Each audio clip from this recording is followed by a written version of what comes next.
బాధతోనే BJP పార్టీకి రాజీనామా చేశానన్నారు MLA Raja Singh. తన రాజీనామా ఆమోదంపై కుట్ర జరిగిందని ఆరోపించారు. ఆలోచించాకే రాజీనామా చేశానని రాజాసింగ్ అమిత్ షా నాకు ఫోన్ చేయలేదని క్లారిటీ ఇచ్చారు. తెలంగాణ బీజేపీ తప్పిదాలపై కేంద్రానికి లేఖ రాశానని తెలిపారు. తానెప్పుడూ పదవికి ఆశపడలేదన్నారు. ప్రస్తుత బీజేపీ తెలంగాణ అధ్యక్షులు రామచంద్రరావు మంచి రైటర్ అని, కానీ అధికారంలోకి రావాలంటే తెలంగాణలో మంచి ఫైటర్ కావాలని రాజాసింగ్ అభిప్రాయపడ్డారు. కొన్ని మీడియా ఛానల్లో ఒక వార్త నడుస్తుంది. రాజాసింగ్ మళ్ళొక్కసారి బీజేపీలో రానికి ప్రయత్నం చేస్తుండు. ఆయన నియోజకవర్గంలో ఉన్న కార్యకర్తల్ని ఒక బృందం తయారు చేసి స్టేట్ ఆఫీస్ పంపించిండు. రాజాసింగ్ మళ్ళా అప్పుడు ఎందుకు రిజైన్ ఇచ్చిండు, మళ్ళీ ఇవాళ ఎందుకు ప్రయత్నం చేస్తుండని కొన్ని మీడియాలో ఒక వార్త నడుస్తుంది. నేను వాళ్ళకి ఆ వార్తకి నేను ఖండిస్తున్నాను.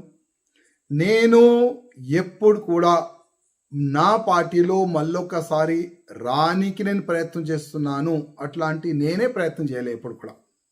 ఎందుకంటే నేను పార్టీకి రిజైన్ చాలా ఆలోచన చేసే నేను రిజైన్ ఇచ్చినాను.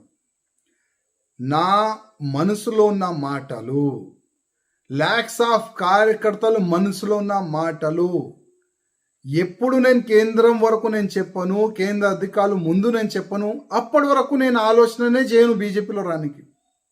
ఎందుకంటే ఎన్నో సంవత్సరాల నుంచి పార్టీకి ఎవరి వల్ల నష్టం జరిగింది అది నేను కేంద్రంకి చెప్పాలనుకుంటున్నాను.